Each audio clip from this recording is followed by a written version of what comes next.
Bom dia, pessoal. Tudo bem com vocês? Hoje é a nossa aula aqui do dia 15, nossa aula aqui, nossa pós em FRS. Hoje a gente vai falar sobre o CPC 28, propriedade para investimentos. Eu tenho colocado o material, pessoal, basicamente na mesma sequência que a gente tem, digamos, nas contas do balanço, tal, para ficar um pouco mais fácil. O nosso entendimento, a gente vai crescendo para os ativos, depois para os passivos, tal. Quem viu o programa, que eu também quero ver se eu posto lá para vocês o programa e o calendário. Eu não tenho local para isso, mas eu quero ver se eu faço essa postagem lá, tá? Aí vai ficar um pouquinho mais fácil para a gente poder, como se diz, acompanhar o que a gente está falando e os conteúdos que a gente vai ter durante o curso, tá bom? Enfim, então, propriedade para investimento, pessoal, eu nem lembro quantos slides são, deixa eu ver aqui, ó. Tem 34, acho que a gente deve, entre hoje e semana que vem, no máximo, finalizar esse material, né? E aí, assim, propriedade para investimento, pessoal, é relativamente, na minha opinião, uma norma bastante simples, na minha opinião, tá? Não tem nada assim de grandes dificuldades de entendimento e aplicação.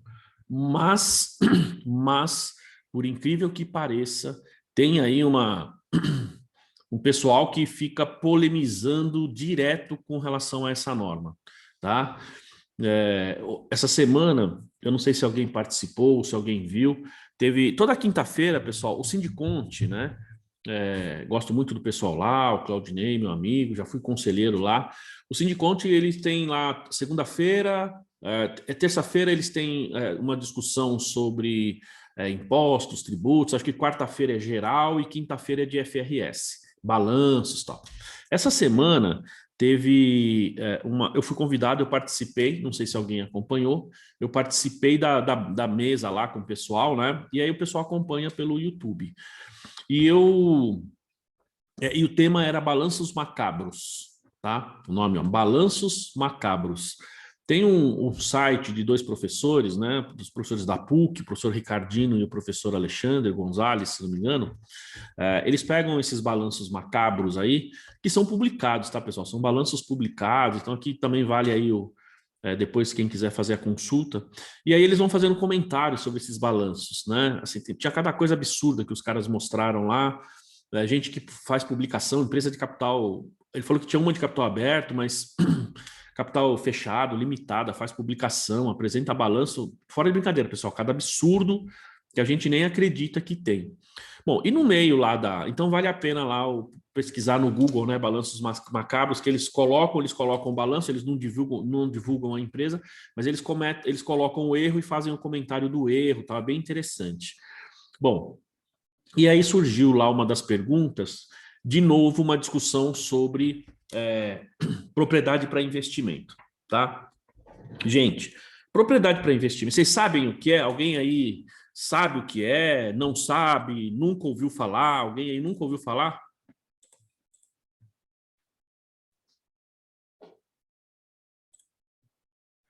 Todo mundo sabe? Eu acho que é o contrário. Ou quem não sabe? Opa, eu só sei que nada sei. Alguém mais aí não sabe, não? Essa você não sabe, Alex. O restante sabe, já aplicou, já viu como que é, não? Bom, a norma é simples, tá? A norma realmente não é uma norma complexa. Mas a gente precisa entender aí. Qual que é a discussão, pessoal? Basicamente, quando a gente tem a aplicação dessa norma, eu vejo muita gente discutindo, falando assim, isso aqui é assim, é a confusão se determinada propriedade que a gente deveria considerar como propriedade para investimento, se ela deve ser realmente propriedade para investimento ou se ela deve ser imobilizado, tá? E aí, gente, é assim, na minha opinião, vou ser bem sincero com vocês, eu quero tentar esclarecer isso, porque para mim é muito claro isso, tá? Sabe? Mas as pessoas tem gente que, vou falar, os caras, sabe, o cara não aceita, acho que o cara não aceita a norma, tem gente que não aceita a classificação da norma, e aí fica discutindo, tentando achar pelo em ovo, né? Mas, enfim. Bom, vamos lá, deixa eu projetar aqui para vocês, para a gente começar a falar, tá? Ó, então, vou colocar aqui. Muito bem. Vou testar minha canetinha aqui. Legal, tá funcionando. Ontem o cara lá o controller da empresa lá no Rio gostou bastante dessa mesinha aqui. O cara falou assim, puxa, como que o professor consegue escrever tão bem com o mouse desse jeito, né? Eu falei, não, não é mouse não. Se fosse mouse, sem chance. Bom, pessoal, propriedade para investimento, CPC 28. Como eu disse, não é. A gente tem aqui 34 slides. Embora a gente tenha, talvez a gente deva terminar hoje isso aqui, né? Se a gente for mais objetivo. Não é uma norma de difícil aplicação, mas como eu disse, muita gente acaba tendo dificuldade no entendimento. Isso aqui é bem simples, tá? Esse procedimento aqui. Então, ó, o objetivo aqui da norma, CPC 28, então, é estabelecer tratamento contábil de propriedades para investimento e respectivos requisitos de divulgação. Então, o que eu tenho que fazer quando eu pego uma propriedade para investimento? Como é que eu contabilizo? Como é que eu reconheço isso? Tá? Por isso que ele fala aqui, ó, esse pronunciamento deve ser aplicado no reconhecimento, ou seja, o momento em que eu registro isso no meu balanço, na mensuração, então, a forma como eu vou mensurar, porque aqui nesse caso a gente tem duas formas de fazer, e divulgação, então, que é aquilo que eu vou colocar na minha nota explicativa, tá? Então, veja que é bem simples aqui o procedimento, tecnicamente é isso. Bom, e aqui, evidentemente, como todas as normas, ó, ele não se aplica a ativos biológicos relacionados com a atividade agrícola. E por que ele não se aplica a ativos biológicos? Porque o ativo biológico, pelo CPC 29, ele tem somente uma forma de mensuração. Aqui eu tenho duas formas de mensuração. Esse é o primeiro ponto. Segundo ponto é que quando você fala ativos biológicos, você está falando de, digamos assim, de determinados ativos que vão gerar para você, como eu posso dizer, benefícios, tá? São ativos que vão gerar benefícios, mas é por meio do crescimento, por meio do desenvolvimento, por se tratar de plantas ou animais, tá? Então, não se encaixa. Mesma coisa sobre direito sobre reservas minerais, carvão mineral, petróleo, gás natural, porque aqui também a gente não tem, muitas vezes, digamos assim, a característica principal de uma propriedade para investimento, e também nós temos normas específicas para esse segmento aí. Então, também não se aplica. Tá? Ó, vejam que é rapidinho, pessoal. A gente já está aqui vendo os conceitos, tá? Então, ó, os termos que seguem, então, são usados nesse pronunciamento com significados específicos. Como eu disse, vários deles aqui não só são iguais, mas vocês já estão acostumados por conta das outras normas que a gente já viu. Então, ó, primeiro, o valor contábil é o montante pelo qual o ativo é reconhecido no balanço contábil. Muito bem. Aqui a gente tem que lembrar, gente, que assim, ele fala no momento, ó, em que é reconhecido, né? Tudo bem, só que é no reconhecimento inicial e depois na mensuração posterior. Porque quando a gente vai olhar lá no conceito, por exemplo, o valor contábil, quando você vê lá no imobilizado, por exemplo, não sei se vocês lembram, ele fala que o valor contábil é o custo, né, menos depreciação, menos perdas estimadas. Lembram disso? Então, isso aqui tudo, ó, né, o líquido disso aqui gera o valor contábil. É lógico que o valor contábil, no momento inicial, no momento do reconhecimento, ele é o valor contábil e ele não vai ser líquido de depreciação ou de perdas prováveis, porque você está reconhecendo naquele momento, tá? Então, basicamente, o valor contábil, digamos assim, é aquele que consta no seu balanço, tá? Custo menos depreciação, menos perdas estimadas. Nesse caso aqui, aí vocês vão falar, peraí, professor, mas a gente está falando de investimento. Aqui nós estamos falando de um grupo de investimentos. Tem depreciação num grupo de investimentos? O que vocês acham? Não. Não, Daiane? Eu acho que não, mas não. Chutando. Vamos lá. Primeira coisa, este grupo de contas aqui, ele está dentro do grupo investimentos, tá? Está lá dentro do grupo investimentos, tá bom? Então, qual que é a minha resposta? Ah lá, a Juliana já sabe, né, Juliana? Depende, depende. Por que depende? Pessoal, para quem não sabe aí, ó, a Juliana está ali assistindo com a gente. De que cidade você é, Juliana? Você tá aqui em São Paulo mesmo, não? Tá lá em Santos. Ah, verdade, é 013, né? 013. Tá muito frio aí que eu tava pensando em descer hoje à tarde, hein? Trabalhar daí da Baixada, né? Porque aqui tá frio para danar. Um tiquinho então tô pensando em descer também lá para Praia Grande. E, enfim, e trabalhar de lá. É o seguinte, então só para quem como não conhece, a Juliana, eu dei o treinamento essa semana e convidei alguns alunos, na verdade vieram 4, eu enviei 4 links e a Juliana, estou feliz que ela tenha entrado aí para participar da aula com a gente, para conhecer, né? Quem sabe na próxima aula ela já vai ser nossa aluna aí, se Deus quiser, se Deus abençoar, né? Vamos ter uma aluna a mais. Bom, então assim, a gente tem, na questão desse propriedade para investimento, ela pode ter depreciação sim. Tá? Quando a gente fala lá de investimentos de forma geral, vocês estão corretos, não tem depreciação, certo? Mas, por exemplo, nesse caso de propriedade para investimento, a gente tem duas formas de, digamos, vamos falar assim, de amortizar isso aí, né? Então, a gente tem valor justo e também vai ter depreciação. A gente vai ter as duas coisas, tá? Nesse caso, vejam só que tem uma diferença aqui, tá? Neste caso, gente, na versão completa do CPC, é opção da empresa. A gente vai ver mais para frente que é opção da empresa. Quando você está no CPC da pequena e média empresa, não é opção. Lá ele fala assim, você tem que mensurar uma propriedade para investimento pelo valor justo, tá? Pelo valor justo. Caso não consiga, então você faz como se fosse imobilizado. Gente, eu vou projetar um negócio aqui para vocês. Ficou claro o que eu falei, não? Ficou? Professor, Pode só não falar. é opção para pequenas empresas, né? Oi? Só não é opção para as pequenas empresas. Isso, é isso que eu quero É. mostrar exatamente, ó. Tá aqui, ó. Eu vou mostrar para vocês para que fique assim, para vocês verem a diferença. Então, vamos supor, Daiane, você tem uma empresa lá no grupo que ela segue a versão completa, então nós vamos ver que faz opção. Quando você está na pequena e média empresa, ó, eu vou projetar para vocês aqui, gente, e de novo, eu estou fazendo questão de projetar isso aqui para vocês, tá? Vocês estão vendo aí estou na seção 16 do CPC da pequena e média empresa, tá?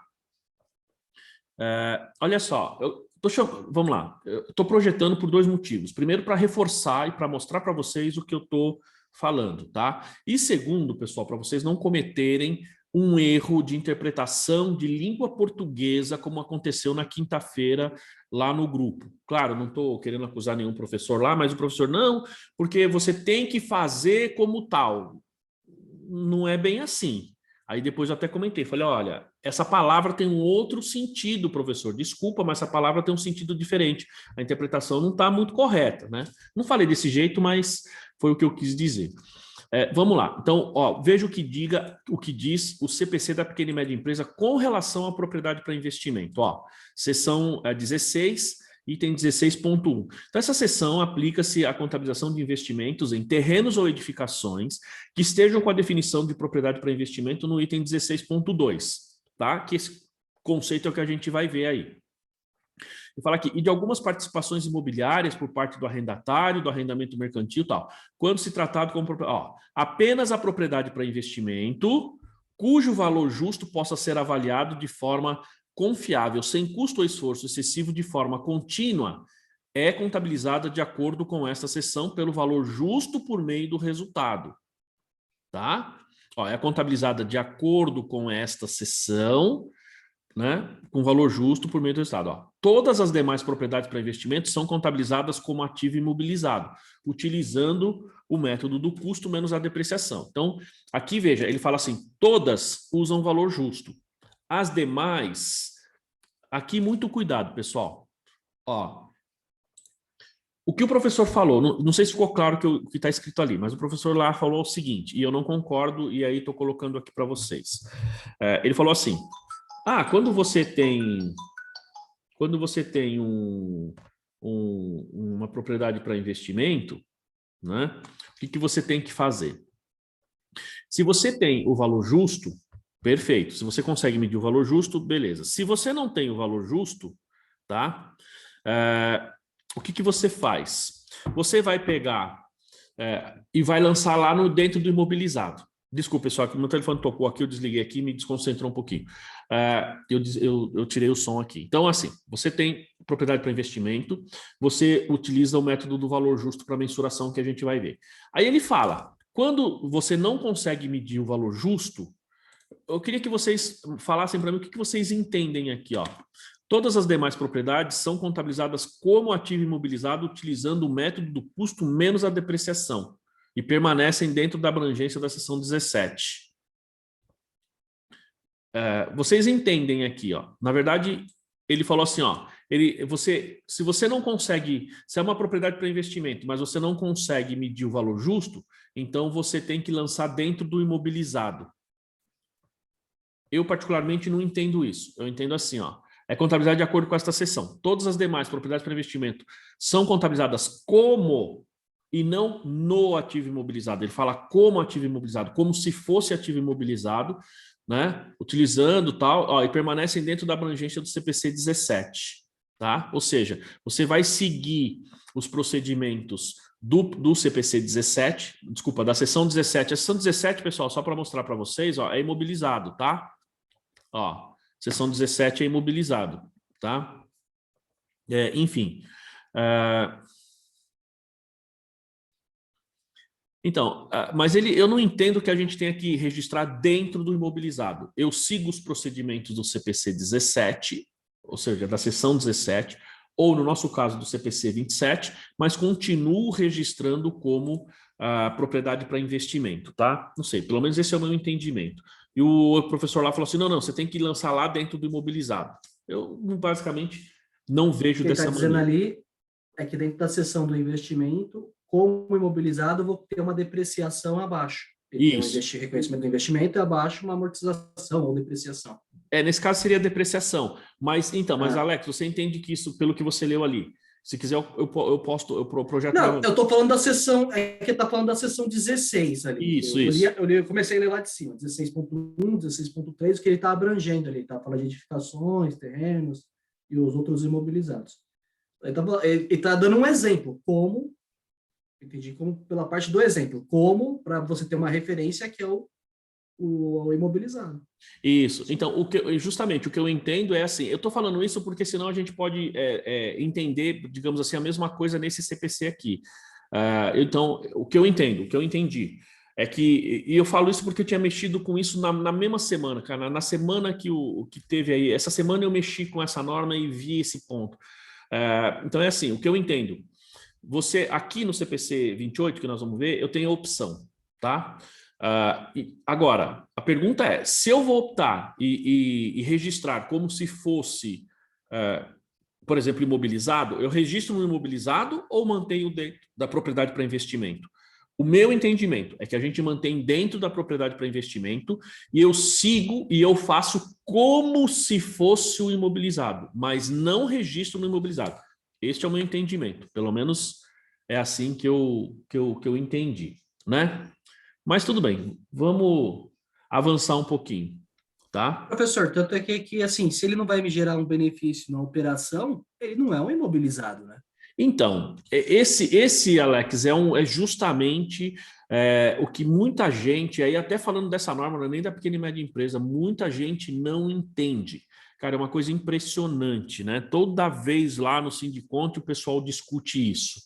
Fala assim, não, porque até o Claudinei lá, né, puxa, amigão meu, eu falou assim, na semana passada eu não tinha participado na outra semana, né? Ele falou assim, saiu uma discussão enorme com relação à propriedade para investimento, e saiu aí um debate e tal, não sei o quê. Eu falei assim, olha, puxa vida, desculpa, propriedade para investimento, assim, é investimento, não é imobilizado, independentemente da atividade. Não, mas tem gente que fica discutindo se você classifica como imobilizado ou não, né? Enfim, eu espero, aqui quando a gente terminar, vamos lá, espero que a gente consiga ter aí digamos, uma posição aí, talvez, ou eu vou mostrar para vocês como que é, ou vocês vão fazer eu ver isso de outra forma, né? Mas vamos lá.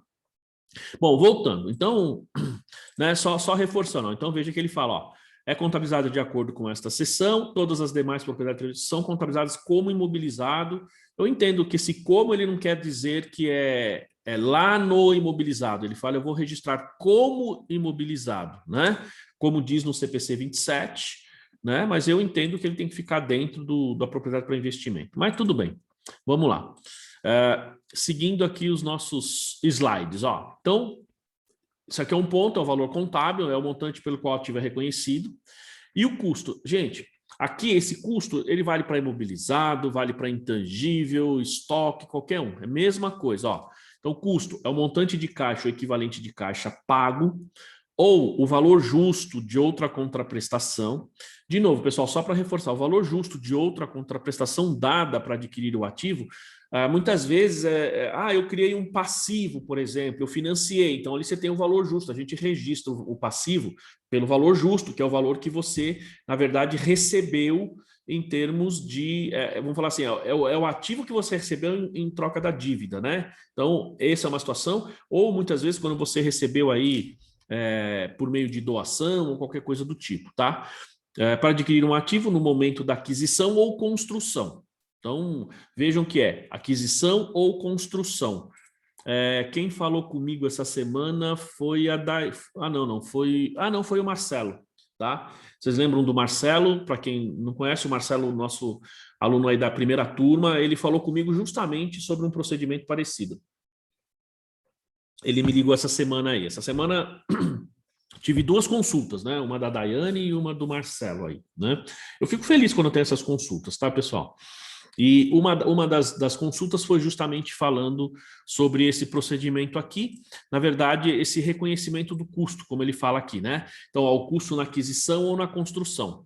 E quando aplicável, né? O montante atribuído àquele ativo quando inicialmente reconhecido em consonância com requerimentos específicos de outros procedimentos ou pronunciamentos, que pode ser, e na grande maioria, é valor justo, tá? Por exemplo, vem pelo CPC 15, quando você tem combinação de negócios, enfim, pode vir de uma subvenção, certo? Pode até vir de uma subvenção, se for o caso, tá? Mas aí ele tem os procedimentos específicos. Então, esse é o custo, é o dinheiro que você paga para adquirir aquele ativo, tá?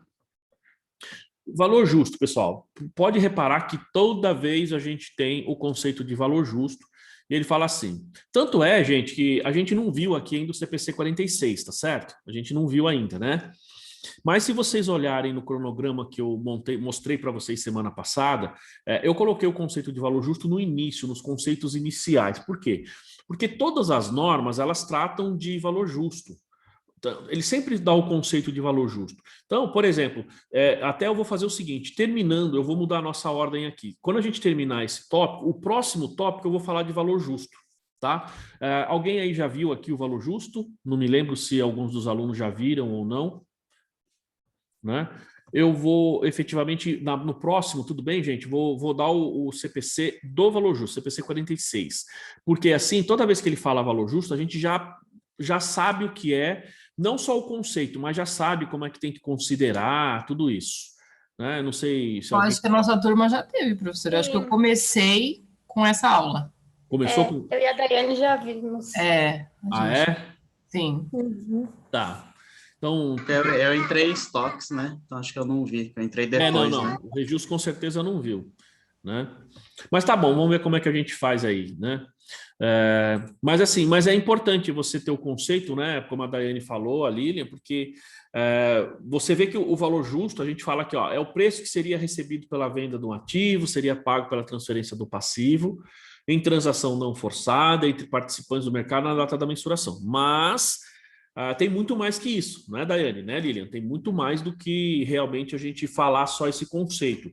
A gente tem a questão do mercado, a gente tem a questão do qual o mercado mais vantajoso, qual o mercado ativo, a gente tem a visão do valor justo, né, que a gente pega o valor justo com uma visão de fora para dentro e não de dentro da empresa para fora, tá? Então ele fala, ó, o valor justo, ó, o preço que seria recebido pela venda ou que seria pago pela transferência de um passivo. Então, é aquilo que eu, digamos assim, que eu crio de dívida ou que eu recebo de ativo, né? Então, eu sempre reforço que é uma transação não forçada, então isso aqui é importante, porque eu preciso fazer uma transação de forma que eu não esteja fazendo por força de lei ou por necessidade, tá? Eu não sei se eu comentei aqui, pessoal, vale a pena, não me lembro se eu falei na última aula, teve um caso, só um exemplo de uma transação forçada e que não é valor justo. Teve uma senhora, acho que eu falei isso no treinamento no meio da semana, teve uma senhora em Sorocaba, bastante triste, o filho dela, um adolescente, acho que tinha 13, 14 anos, pegou Covid, né? E aí assim, ela precisava internar o menino, não tinha dinheiro para internar o menino, não tinha vaga, só tinha dinheiro, só tinha hospital particular, eu acho, não tinha dinheiro. Cara, a mulher foi lá e vendeu a casa, velho, para poder colocar o menino no hospital. Internou o menino, vendeu a casa e ainda assim o menino faleceu, né? Ainda assim, olha que triste isso daí, né? Enfim. Vejam que uma situação desse tipo, puxa vida, eu fico triste, né? Porque, puxa vida, bom, deixa para lá. A gente vê aí uma situação, né, com a CPI aí. Ontem eu vi, essa semana eu vi um negócio lá no Globo News, embora o Globo News só meta o pau no governo, né? Mas a menina lá falou assim: quando saiu aquela notícia de que a primeira oferta acho que da Pfizer para o governo comprar foi em, acho que abril ou maio do ano passado, para entregar já em novembro, dezembro do ano passado, a gente já começaria a vacinação em dezembro. A editora do programa falou assim: se o governo tivesse feito isso, a minha mãe teria tido uma chance. Triste, né, pessoal? Ouvir isso daí, né? Estou até arrepiado aqui, porque não deu tempo da mulher tomar vacina, a mulher faleceu. Enfim. E a mulher vendeu a casa, infelizmente, por um preço muito abaixo, né? Muito triste, realmente, é muito triste, né? A mulher teve que vender a casa e, nesse caso dessa senhora, o filho dela faleceu. E imagina, perdeu a casa e o filho, né? Olha só que... Nossa, é muito triste isso. Então, mas vejam que uma operação dessa não é uma operação, não é valor justo. Tá? Não pode ser valor justo. Por quê? Porque eu estou fazendo uma negociação forçada e não estou fazendo forçado por conta da lei. Não é digamos, um despacho do juiz. Não é uma decisão judicial. É uma situação. Então veja que o valor justo ele vai além de decisões judiciais ou digamos assim, da força de lei. Eu dei esse exemplo dessa senhora justamente para mostrar que há situações que não são situações legais, mas que me forçam a fazer uma operação que eu não queria fazer. Tenho certeza que a mulher não queria vender a casa dela, tá? Mas teve que vender, tá? Então, nesse caso, é uma transação forçada e não seria, e o valor que ela vendeu a casa, ela vendeu abaixo do preço, não é valor justo, tá? Outra coisa, ó, entre participantes do mercado, tá? Participantes do mercado.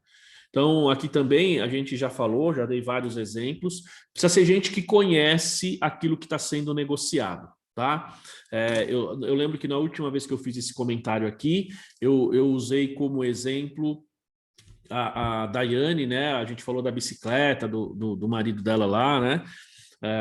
Falou do preço, que é muito caro, tal, e quem gosta paga. A gente pode usar o exemplo do próprio Marcelo, né? O Marcelo, nosso ex-aluno aqui, ele tem um escritório contábil dele lá em Guarulhos, ele fez a pós na Legale, fez a pós aqui com a gente também, primeira turma, e ele é professor de violino, ele compra e vende violino também, né? Ele é cristão, tem lá, ele toca e dá aula, ele tem um canal no YouTube que ensina a tocar violino.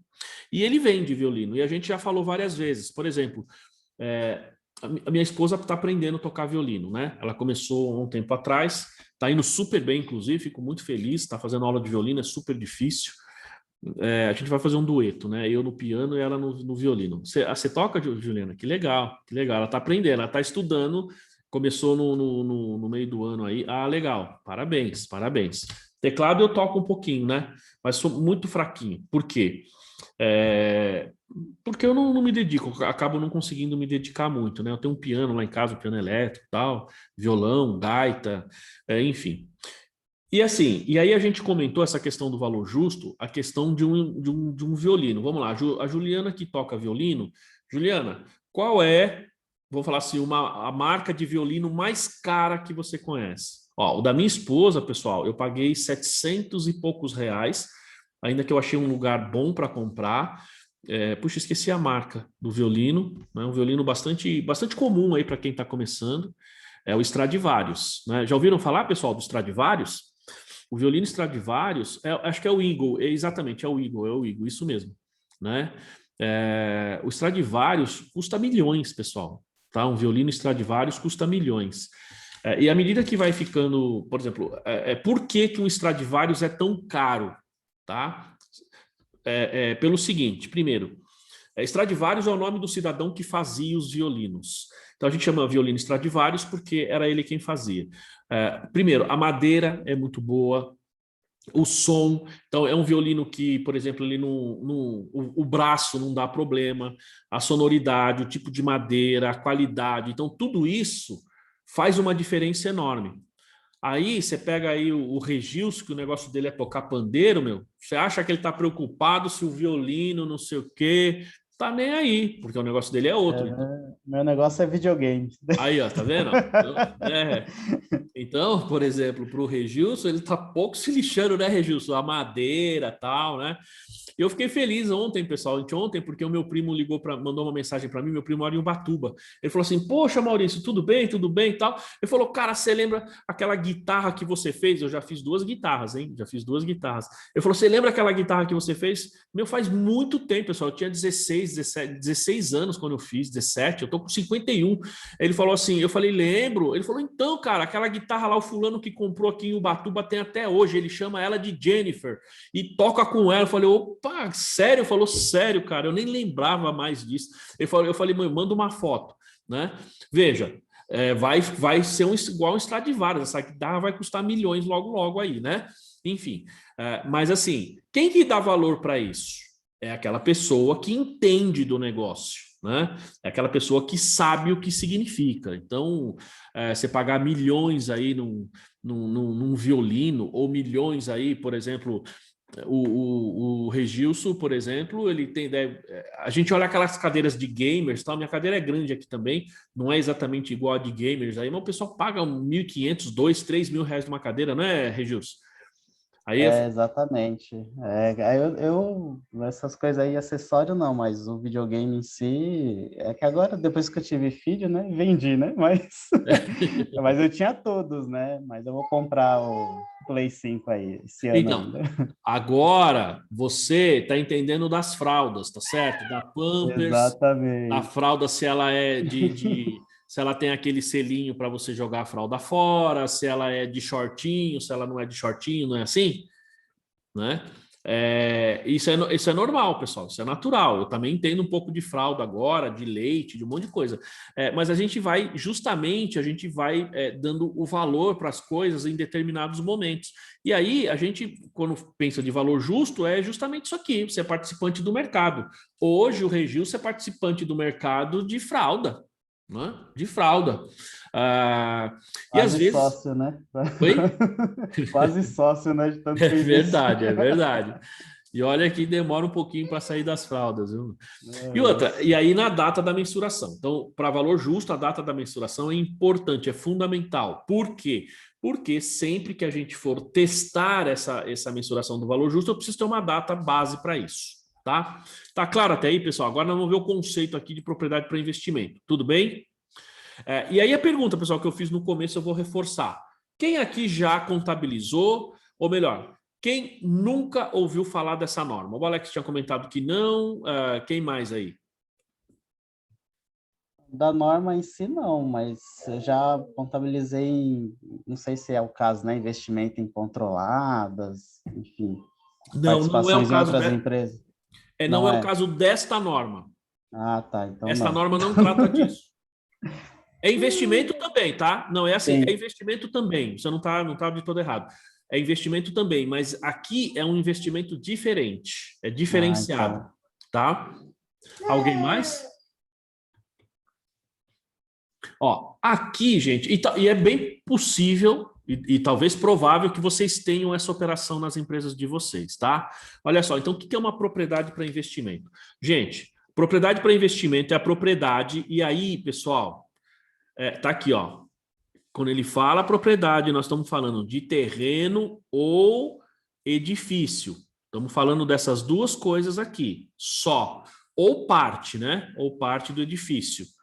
Ou ambos, certo? Mas, via de regra, nós estamos falando desses dois itens aqui, terreno ou edifícios. Ó, mantida, tá?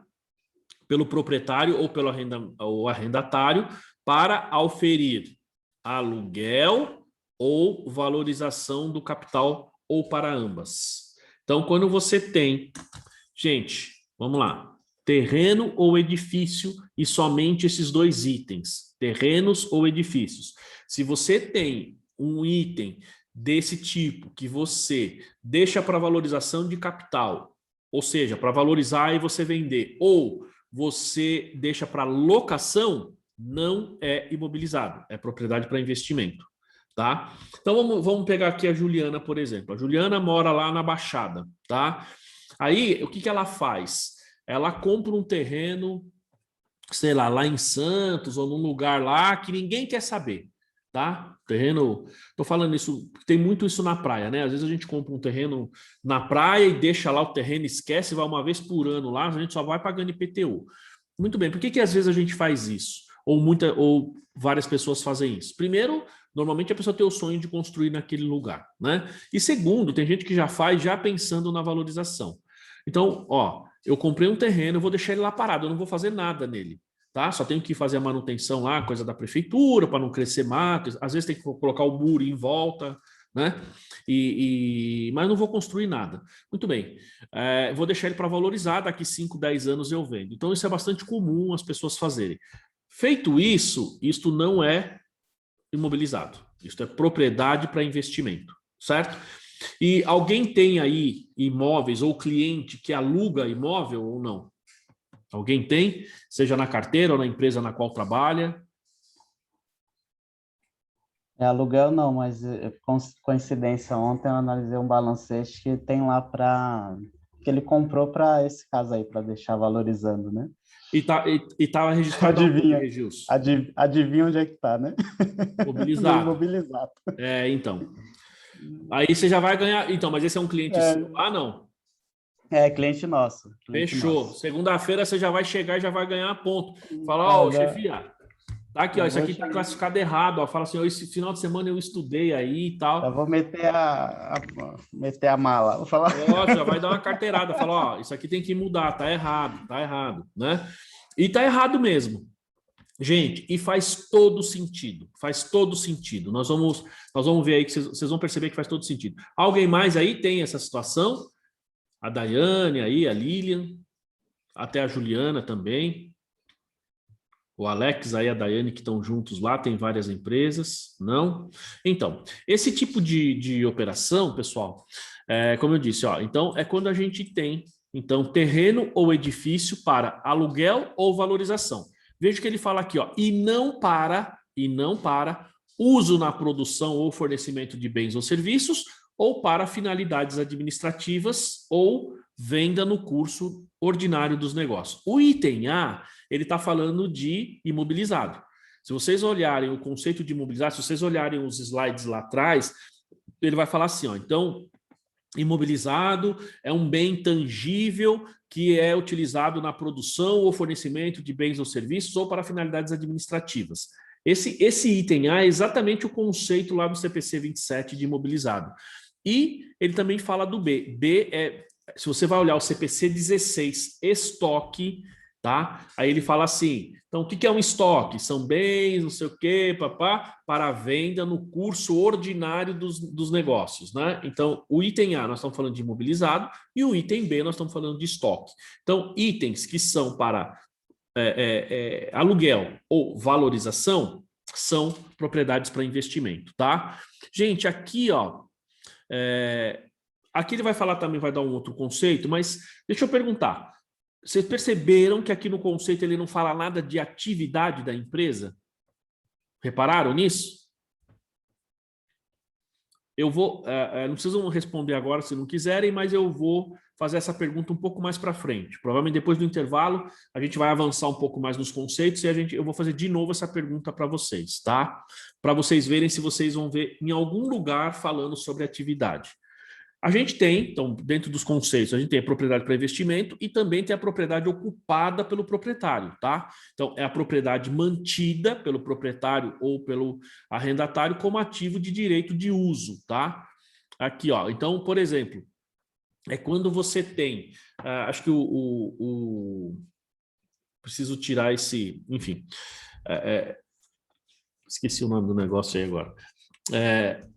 Quando você tem a propriedade ocupada pelo proprietário, muitas vezes você até acaba não usando ali exatamente no seu negócio, mas você está lá. Então, se você está lá, não é propriedade para investimento, tá? Então, vamos supor, ó, o meu escritório aqui, ele está é um predinho, acho que vai ter o térreo, eu estou no segundo piso, né, no primeiro piso, digamos assim, tem um piso acima, tá? E aí a gente tem, no piso de baixo, tem uma gráfica. Tá? Então, o meu escritório fica em cima de uma gráfica aqui. E aí, assim, eu acho que o pessoal da gráfica é dono do prédio, tá? O pessoal da gráfica é dono do prédio. Então, imagina, como que a gráfica deveria aqui registrar esse imóvel? Ela deveria fazer o seguinte, veja que ela tem uma parte que é propriedade para investimento, que é do segundo piso para cima, são 8 salas que são alugadas aqui, e a gráfica, que é uma gráfica grande, tá? Então, você tem ali esse espaço da gráfica embaixo, ele é uma propriedade ocupada, ou seja, o pessoal que é proprietário do imóvel usa aquilo, lógico, e usa para o próprio negócio. Então, ali nós temos claramente um imobilizado, tá? Então, essa é a diferença entre, digamos assim, a propriedade para investimento aqui e o que a gente tem de propriedade ocupada pelo proprietário, né? Que é quando você mantém aquela propriedade quando você utiliza, tá? Ó, as propriedades para investimentos, então, elas são mantidas para obter rendas ou para valorização de capital ou para ambas. E por isso são classificadas no subgrupo investimentos dentro do ativo não circulante, tá? Então, vejam que assim, são classificadas no grupo investimentos, elas são mantidas especificamente para obter rendas ou valorização, ou as duas coisas, tá certo? Então, se você de alguma forma utiliza, ainda que em parte, essa propriedade para investimento, então ali você não tem uma propriedade para investimento, ele seria um imobilizado. A gente tem vários exemplos disso, tá? Ó, por isso, uma propriedade para investimento gera fluxo de caixa altamente independente, tá, de outros ativos mantidos pela entidade. Olha o que ele diz, ó, isso distingue as propriedades para investimento de propriedades ocupadas pelos proprietários. Gente, o que pega para nós é isso aqui, ó. O que muita gente não entende é isso aqui, ó, tá? Ó, o que ele fala aqui, ó, nesse item do meio aqui. Uma propriedade para investimento gera fluxos de caixa altamente independentes de outros ativos mantidos pela entidade. Alguém aí poderia explicar o que é isso? Uma propriedade para investimento gera fluxo de caixa altamente independente de outros ativos. E aqui a palavra não é independentemente. Aqui uma palavra é independente. Essas duas palavras, pessoal, elas têm a mesma raiz, mas querem dizer coisas diferentes. Independente e independentemente, tá? São coisas distintas. E ali ele usa o termo independente. Quem poderia aí dar uma luz do que significa aquilo ali? Porque, na verdade, esse ponto fica muito obscuro para mim, eu não consegui entender ainda. Alguém aí arrisca?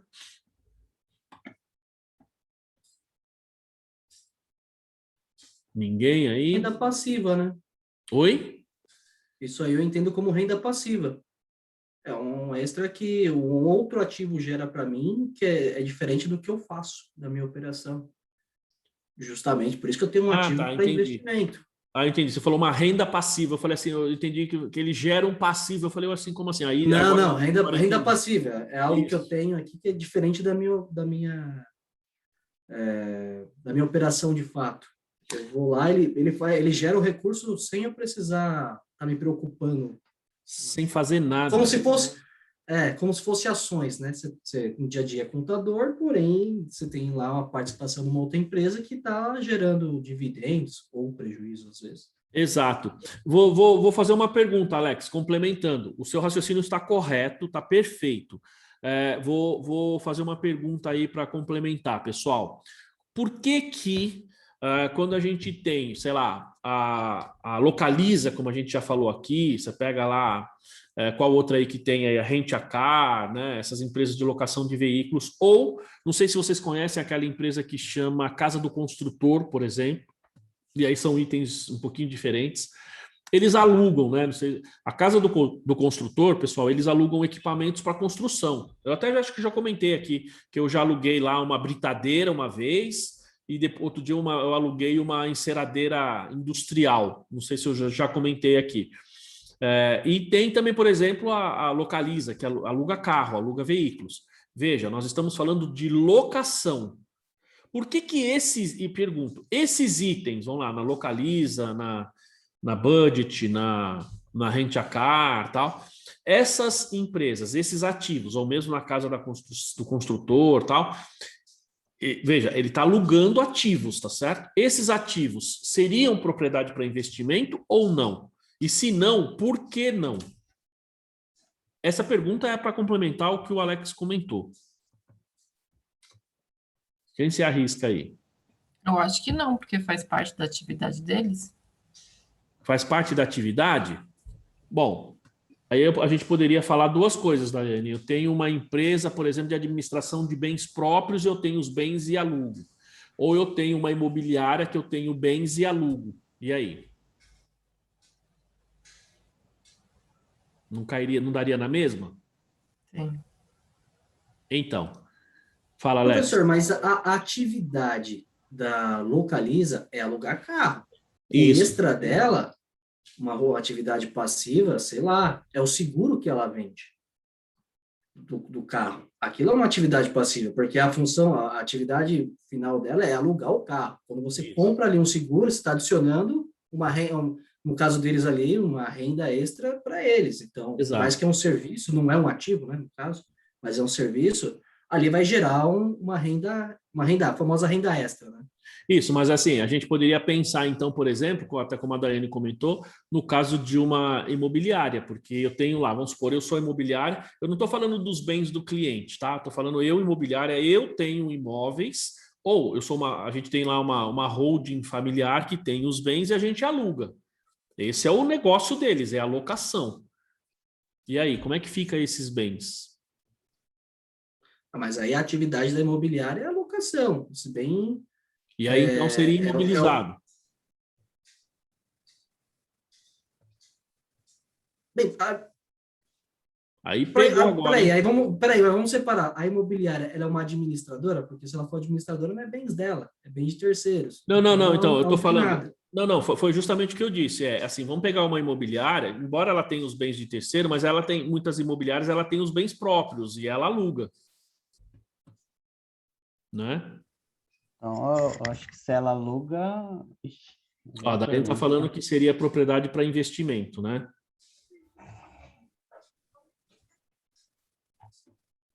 Então, já que é deles o imóvel. Então, mas faz parte da atividade deles, né? É justamente o caso da Localiza, é o caso dessa casa do construtor aí, por exemplo. Tá? Então, mas gente, eu diria assim, talvez é um dos pontos mais importantes no meu entendimento que a gente tem e que gera dúvida. Oi? Dá uma confusãozinha, dá um bugzinho. Exato. Agora vocês perceberam o porquê, eu vou voltar lá no conceito, ó. O porquê eu falei aqui, ó, propriedade para investimento é propriedade, terreno ou edifício, ou parte, ambos mantido para oferir aluguel ou valorização, e não para uso na produção ou fornecimento de bens ou serviços ou para finalidades administrativas ou venda no curso ordinário dos negócios. Bom, percebam que no conceito ali, em momento algum, ele trata da questão da atividade. tá? O que eu percebo em muitas pessoas aí é que e tem gente que discute isso ferrenhamente, falando assim, talvez eu, né, esteja discutindo ferrenhamente e não estou percebendo. Mas assim, muita gente fica batendo no ponto, falando que não, se eu tenho uma empresa que, por exemplo, é uma imobiliária e eu tenho esse item lá, um imóvel que eu vendo ou que eu alugo, né? Porque se eu for vender para a imobiliária, deveria ser estoque.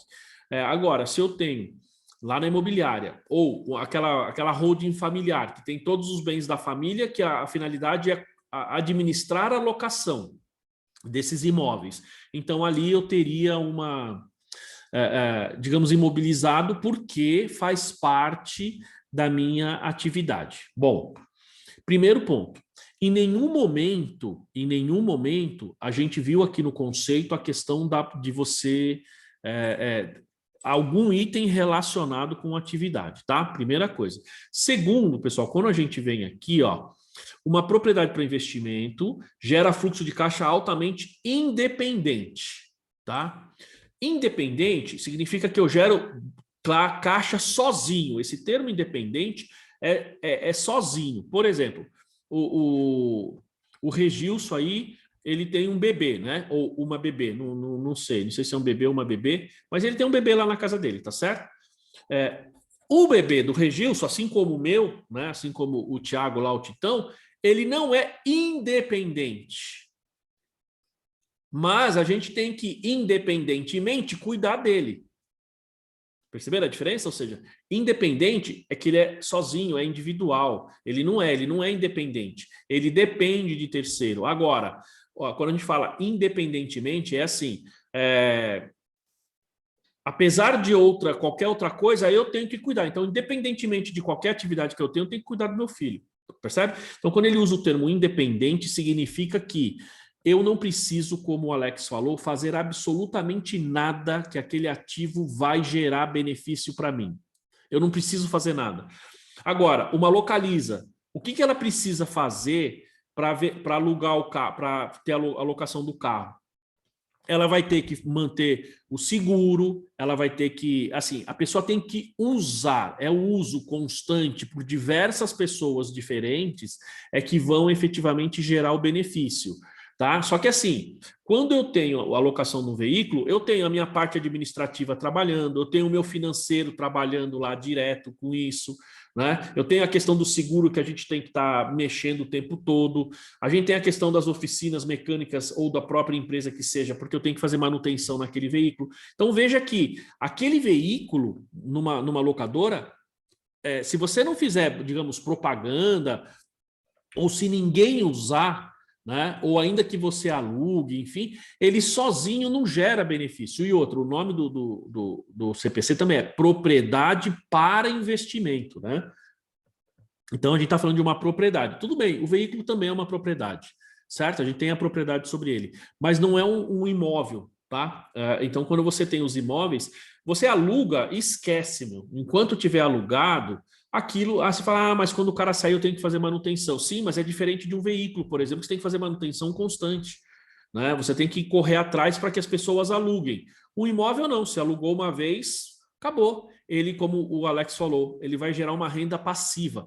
Independente, o fluxo de caixa que um imóvel gera não depende digamos assim, do fluxo de caixa de outros ativos ou de outras... Por exemplo, um veículo, ele gera fluxo de caixa para a empresa, do mesmo jeito que gera um imóvel. Mas o quanto eu preciso gastar mensalmente para manter aquele ativo em condição de uso, para manter aquele ativo de forma que seja alocado, o que é diferente de um imóvel, né? O imóvel, você vai lá, você pinta lá o imóvel e deixa lá, põe uma plaquinha e acabou.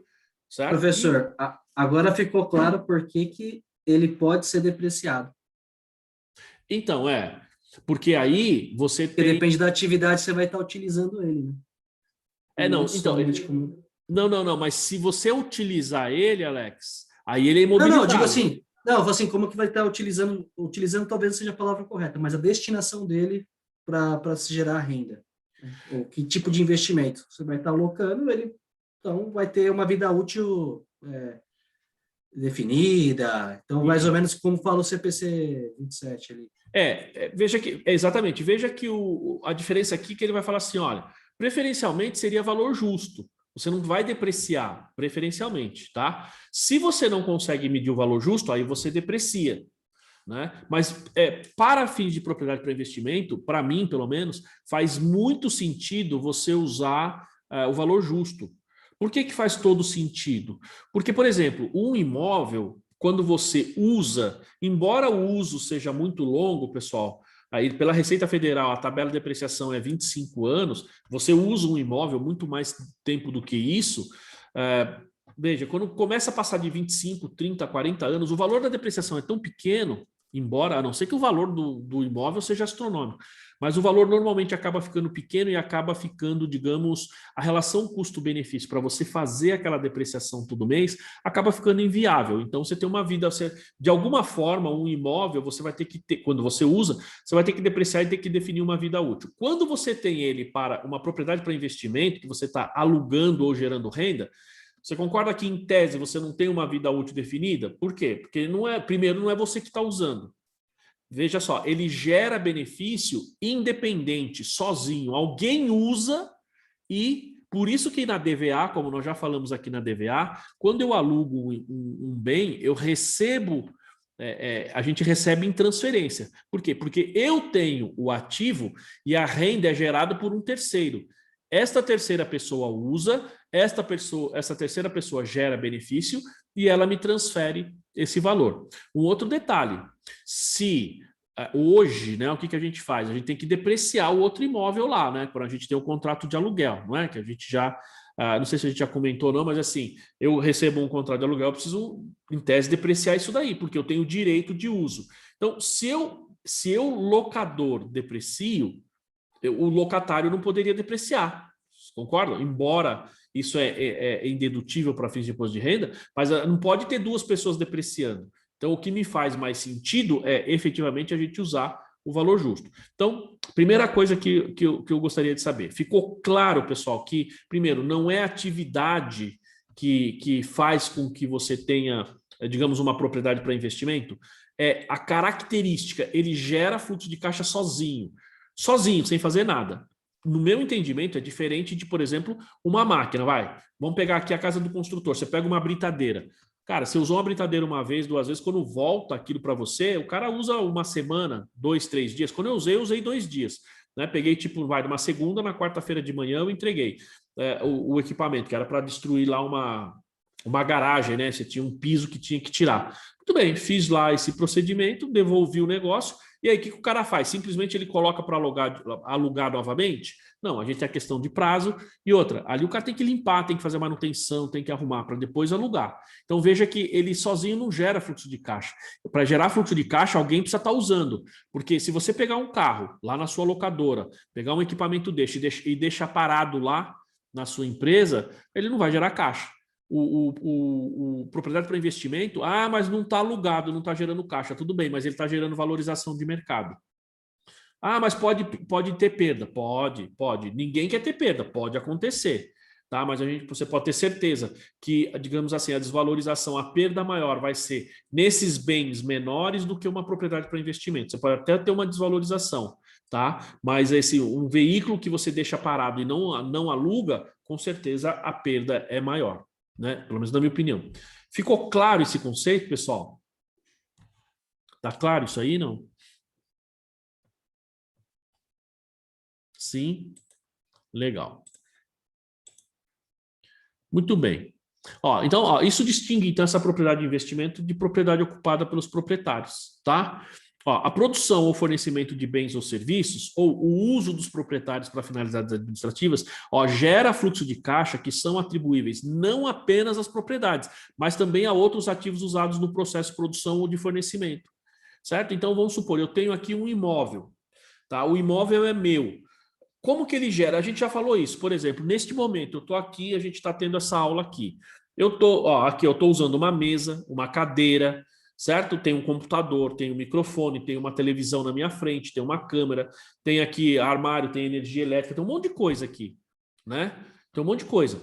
Veja, o que gera receita é a sinergia, é o conjunto desses ativos. Enquanto que uma propriedade para investimento, o que gera receita? O imóvel sozinho. Ele sozinho, ele não precisa da sinergia, ele não precisa da ligação de outros ativos, tá? Então ele sozinho gera benefício, acabou, tá? Ó, o pronunciamento CPC 27 aplica-se a propriedades ocupadas pelos proprietários. Por quê? Porque, como eu disse, eu estou aqui na sala, eu gero, mas eu gero benefício não só pelo imóvel, mas com vários outros ativos. É a sinergia, é o conjunto de bens, né? E o CPC 6, que é o leasing, aplica-se à propriedade ocupada pelo proprietário, mantida por arrendamento, né, como ativo de direito de uso, que é o que a gente vai ver mais para frente, tá? Olha, tem exemplos aqui, ó. Então, ó, terreno mantido para valorização de capital a longo prazo e não para venda no curto prazo, ou seja, é quando você compra para vender, tá? Por exemplo, sou uma imobiliária, tá? Eu comprei um terreno e eu vou pegar esse terreno e falar assim, não, eu sei, eu sou, tenho influência política, tal. Gente, prefeito faz isso direto, tá? Prefeito faz isso direto. A prefeitura aqui do Tabuão agora, o prefeito aqui é o Aprígio, né? Bom, o que esse cara tem? Esse cidadão, não estou falando que tem alguma coisa ilegal, mas esse cidadão ele criou há vários anos atrás, num terreno muito grande que tinha próximo aqui, até minha irmã mora lá, inclusive, minha irmã e meu irmão moram lá. Ele tinha uns terrenos lá, enormes, gigantescos, ele construiu muitas torres, tem um monte de torre de condomínio lá, né? Só que aquilo é cooperativa, então ele criou uma cooperativa e construiu. Tem muitos prédios, agora ele está fazendo lá na região do Imbu, não sei se quem conhece aqui a região, na Regis Bittencourt, quando você passa na Regis, você vem pela Francisco Morato, você passou, entrou na Regis Bittencourt, logo depois você vê. É do lado do Shopping Tabuão, por exemplo, você vê as torres, né? E agora tem lá no Imbu também. E é cooperativa isso. Exatamente, Fabiana, ali na Estrada do São Francisco ali, isso mesmo. Né? Então, quando você tem esses... então, tá vendo? Então, quando você tem, a gente fala assim, o condomínio do Aprígio, o pessoal costuma falar o condomínio do Aprígio. Veja só, o que esse cara fez? Ele tinha uma imobiliária, se não me engano ele era contador, tal, ou só corretor, não sei, ele tinha uma imobiliária. Hoje ele é prefeito. Só que esses terrenos aí não são regularizados pela prefeitura. Cara, e o cara vem tentando a prefeitura faz bastante tempo. Por que vocês acham? Né? Porque o cara quer ser prefeito e ajudar a cidade? Pode ser que sim. Né? Mas ele era vereador, tal, mas há um certo tempo ele vem tentando a prefeitura. Por quê? Essa é a minha opinião. E não estou, digamos, falando que de repente que seja verdade, é a minha percepção. De repente ele quer acessar a prefeitura, porque agora, como prefeito, ele pode mandar um projeto de lei de regularização daquela área para a pessoa poder tirar a escritura, depois que quitou lá como é que chama? A cooperativa. Né? Então, é conflito de interesses, exatamente. Né? A gente chama de conflito de agências, né? Exatamente isso. Se você pega, por exemplo, não sei se vocês lembram aí o ex-governador, o Orestes Quercia. O Quercia foi governador de São Paulo, ele é de Campinas, né? Era de Campinas, né? Ele faleceu, mas ele era de Campinas. E tem gente lá na Baixada também, a Juliana, que era, se não me engano, por exemplo, acho que não me engano, na Praia Grande, pessoal, o que esses prefeitos fazem? Né? Esses caras, eles, por exemplo, eles têm uma possibilidade enorme de ser prefeito, então eles pegam uma determinada região que está abandonada lá, está abandonada, ninguém quer. Tá? É a mesma coisa, por exemplo, eu sou de São Paulo, vamos pegar uma região da Zona Leste, lá bem afastada, uma região da Zona Leste que ninguém tem interesse por aquela área. Estou falando Zona Leste para pensar em uma situação bem afastada. Lá, já na divisa lá com Poá, bem longe mesmo. Tá? Beleza. Imagina Aí o que eu faço? Eu ganho a prefeitura de São Paulo, tá? Aliás, o prefeito de São Paulo tá bem ruim, né, pessoal? Vocês viram aí, né? Tá muito mal, realmente. Aí eu vou lá, o que eu faço? Ganho a prefeitura. Só que eu já comprei os terrenos. O Orestes Quercia fazia isso direto. Ele comprava na região de Campinas terrenos em locais que ninguém tinha interesse, o valor era baixo. O cara ia lá e pagava baixíssimo nesse valor do terreno, depois ele ganhava a prefeitura. Aí, quando ele ganhava a prefeitura, ele ia lá e pavimentava, fazia toda a obra de infraestrutura naquela região. O que acontecia com o terreno dele? Pumba! O terreno valorizava muito. Tá? Então, imagina eu tendo essa situação. Então, esses casos é propriedade para investimento. Tá? Por quê? Porque, olha só, é o que ele está falando. Ó, então, são terrenos mantidos para valorização. embora seja aí conflito de interesse, seja aí teoricamente, quer dizer, ilegal não, né? Mas é de má fé. Pode não ser ilegal, mas isso não é não é moral. Desculpa, não Professor, é mas como é ético, que eu né? vou, mas como é que eu vou registrar a prefeitura como ativo de investimento, né? Porque o maior investimento aí é a prefeitura, não é o terreno. Não, mas funciona assim, Alex. Eu compro o terreno Tô numa região brincando. que não tem asfalto, uma região que não tem luz, Não, eu sei, eu só tô brincando, porque o né? investimento aí é a prefeitura, não é o terreno. Ah, entendi o que você está falando. É verdade, é verdade. Aí o cara faz todo o investimento via prefeitura, certo? E o terreno dele valoriza, e ele ganha dinheiro com isso. O cara tem muito, mas é muito isso daí. É impressionante como tem essas coisas aí. Aí o cara ganha dinheiro, mas é o que você está falando. Quem está fazendo investimento não é ele, é a prefeitura, né? Cara, isso aí pode até ser uma situação legal, porque ele já tinha o terreno antes, tal, mas é totalmente antiético, né? Enfim. Pessoa, não vejo isso como boa ainda. Você pega, por exemplo, gente, ó, teve. Eu não sei se foi ele ou se foi acho que é o Aécio Neves, se eu não me engano. Acho que foi o Aécio Neves, exatamente. O Aécio Neves, como ele era de Minas, ele tem bastante propriedades lá em Minas. E tem um local lá que ele tem uma fazenda. O aeroporto? Do aeroporto, exatamente. O que o cara fez? Ele pegou e fez asfaltou tudo até a boca do aeroporto, que é da família dele, o aeroporto, não é? Fez o asfalto até a porta do aeroporto. E como já teve também o caso, se não me engano, do Quercia também. Ele pegou, fez todo o asfalto até a porta da fazenda dele. Cara, ilegal pode não ser, mas é imoral, né, meu? É imoral. Enfim. Ó, outra coisa, ó. Terreno mantido para futuro uso corrente. Vai falar aqui, ó, uso correntemente indeterminado, tá? Então você comprou um terreno, você não sabe o que você vai fazer. Ó, vou usar no futuro, mas você não sabe, ó. Se a entidade não tiver determinado que usará o terreno como propriedade ocupada pelo proprietário ou para venda no curto prazo, no curso ordinário do negócio, o terreno é considerado como mantido para valorização. Então aqui a gente tem uma situação que é assim. O próprio Regilson falou assim, apareceu um balanço lá que o cara comprou para revenda. Veja, eu já comprei com a intenção de revender. Então, é propriedade para investimento. Eu vou deixar o terreno lá, vou deixar valorizando. A gente já sabe que isso é propriedade para investimento. Agora, você comprou um terreno que você fala assim, puxa, eu não sei o que eu vou fazer. Se eu vou produzir, digamos assim, vou construir a minha sede, a minha fábrica, o meu escritório nesse terreno, ou se eu vou vender mais para frente, ou se eu vou, enfim, se eu vou usar ou não, eu não sei.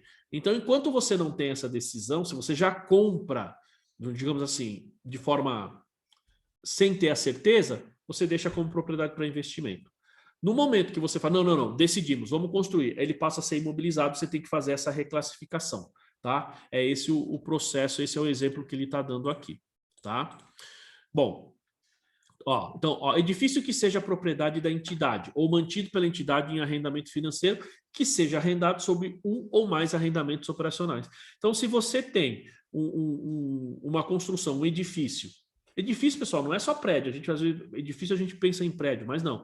Estão falando edifício é casa, sala, enfim, qualquer, digamos, edificação, tá? Que é uma propriedade da entidade e que você arrenda, que você aluga, e que seja arrendado sob um ou mais arrendamento operacional. Então, se você tem essa situação, nós estamos falando de uma propriedade para investimento, certo? Edifício que esteja desocupado. Edifício que esteja desocupado. Deixa eu anotar aqui o nome do Edu. Então, edifício que esteja desocupado, mas mantido para ser arrendado sob um ou mais arrendamento operacional. Então, o que acontece? Você tem ali um terreno. Bom dia, Edu, seja bem-vindo aí na aula, tá? Você tem lá uma propriedade, certo? E você vai alugar aquilo. Só que no momento tá fora, tá sem, tudo bem? Joia? Tá sem... ainda você não conseguiu alugar. Então, ainda que você não tenha conseguido, mas a intenção é alugar. Ele não deixa de ser propriedade para investimento. Ele continua sendo propriedade para investimento. Tá? Então, eu tenho que registrar como propriedade para investimento. Tudo bem? Propriedade que esteja sendo construída ou desenvolvida para futura utilização como propriedade para investimento. Eu estou construindo aí sei lá, um flat, né? Estou construindo aí Aí depois nós vamos discutir a questão do hotel, pessoal, se um hotel é propriedade para investimento ou não, né? Nós vamos discutir isso daí. Porque tem algumas discussões interessantes nesse sentido. Um flat, por exemplo, um hotel, né? Enfim, então se você está construindo, você já está construindo com a intenção de alugar, então você já coloca lá em propriedade para investimento em andamento, em construção, enfim, mas já é propriedade para investimento. Por quê? Os gastos que você vai tendo ao longo dessa construção, eles vão constituindo o custo de aquisição dessa propriedade para investimento, tá? Ó, itens que não são considerados propriedade para investimento, então estando por isso fora do alcance desse pronunciamento. Então, ó, propriedade destinada à venda no decurso ordinário das atividades. Bom, se você tem essa propriedade destinada para venda, então nós estamos falando de estoque, certo? Então, estamos falando de estoque. Se você compra para venda, então pega uma imobiliária, eu tenho lá a administração dos imóveis de terceiros, mas eu também tenho como eu posso dizer, eu também tenho imóveis que eu compro, eu imobiliária, e revendo. Uma vez feito isso, nós estamos falando de uma propriedade para... desculpa, nós estamos falando de estoque e não propriedade para investimento, tá? Ó, aqui ele fala de você comprar para vender ou em vias de construção ou desenvolvimento para venda. Isso aqui é estoque, né? O Marcelo me fez uma consulta essa semana justamente com relação a isso. Ou seja, eu tenho um cliente, ele falou, peguei um cliente aqui, professor, no começo do mês aqui agora, é aí uma empresa, uma construtora, e ele está construindo 2 imóveis para venda, certo? 2 imóveis para venda. Ele falou, como é que o contador anterior tinha registrado? Os 2 terrenos estavam no imobilizado, simplesmente, só isso. Aí ele perguntou como é que deveria fazer. Bom, primeiro, isso é estoque. Se você compra o terreno para construir para venda, é estoque, não é imobilizado, tá? Por quê? Porque faz parte, digamos assim, do curso normal dos negócios. Você já precisa registrar isso como imobilizado. Aí ele falou, mas e como é que eu componho o custo depois para venda? Eu falei, bom, tudo que você vai comprando, seja mão de obra, material de construção, tudo para construir esse bem, ele vai ser efetivamente estoque, que é exatamente este item que ele está falando aqui. Ó, como, por exemplo, propriedade adquirida exclusivamente com vistas à alienação subsequente no futuro próximo ou para desenvolvimento e revenda. O desenvolvimento aqui é você melhorar, construir e tal, e revenda. Quando você já compra com essa intenção, você já vende. Gente, muito cuidado aqui, que tem muito empresário aí que quer fazer... como é que chama? Planejamento tributário aqui, né? Porque a pessoa faz o seguinte, então, às vezes é mais fácil eu vender meu estoque, um comércio, eu estou sendo tributado a 8%, né? Ou do que vender o imobilizado, ter o ganho e ser tributado em 15% do ganho. Tá? Então, o que acontece, gente, tem que tomar muito cuidado com isso, porque tem a legislação, se eu não estou enganado, se alguém souber bem aí pode me corrigir, mas até a última vez que eu vi, você tem a seguinte situação, se ele está imobilizado, você tem que vender como imobilizado, eu não posso transferir para o estoque e vender como estoque. Tá? Se eu fizer isso, tem um tempo para que isso possa acontecer. Se eu fizer isso, justamente para ser se o fisco pega, o fisco efetivamente vai te autuar. Tá? Porque não pode. Se ele é imobilizado, é venda de imobilizado, é ganho de capital. Se é estoque, é receita bruta da empresa, e aí a gente não tem o que se falar. Mas tem muita gente que fica fazendo esse movimento. O cara fala assim, nossa situação tributária é tal, então se eu vender como estoque é tanto, se eu vender como imobilizado o ganho é tanto. E aí vai lá, contabilmente, transfere e faz a venda. Não pode. Muito cuidado que tem procedimentos fiscais atrelados a isso aí, tá? Tudo bem, pessoal? Até aí, não? Tem mais exemplos aqui, ó. Tem vários aqui ainda, ó. Então, deixa eu perguntar. Tudo bem até aí? Dúvidas, certezas? Algum comentário aí? O sim significa que tá tudo bem, né? As Dayanes, o Regilson, beleza. Então tá bom. Fácil, né, pessoal? Como eu disse, CPC aqui não é um CPC muito complicado, não. Ele é de fácil entendimento, tá? Ó, outro exemplo. Ó. Então, propriedade ocupada pelo proprietário, incluindo, entre outras coisas, propriedade mantida para uso futuro como propriedade ocupada pelo proprietário. propriedade mantida para desenvolvimento futuro e uso subsequente como propriedade ocupada pelo proprietário. Propriedade ocupada por empregados, paguem ou não aluguéis a taxas de mercado, e propriedade ocupada pelo proprietário no aguardo de alienação, tá? Bom, esse item aqui, veja que ele repete várias vezes propriedade ocupada pelo proprietário. Então, quando você tem um imóvel que você utiliza, imobilizado. Quando você tem um imóvel que você está desenvolvendo para utilizar, imobilizado. Quando você tem uma propriedade que os seus funcionários moram lá e eles ainda que paguem aluguel, aí você vai falar, espera aí não, aí é diferente porque o imóvel está gerando receita, né? Bom, mas veja, por que você tem o funcionário morando ali? Para facilitar a vida dele, né? Para facilitar a sua vida, o seu negócio. Então, ainda que você tenha um imóvel e você aluga o imóvel para o seu funcionário, claro, a não ser que seja uma situação totalmente diferente, assim, digamos, uma situação totalmente independente, tá? E aí você até poderia ter uma propriedade para investimento, mas via de regra isso vai ser imobilizado. Esse exemplo aqui, ele cabe bem quando você tem, por exemplo, uma fazenda, tá? Você tem a fazenda e aí você tem os seus funcionários, eles alugam as casas na sua própria fazenda.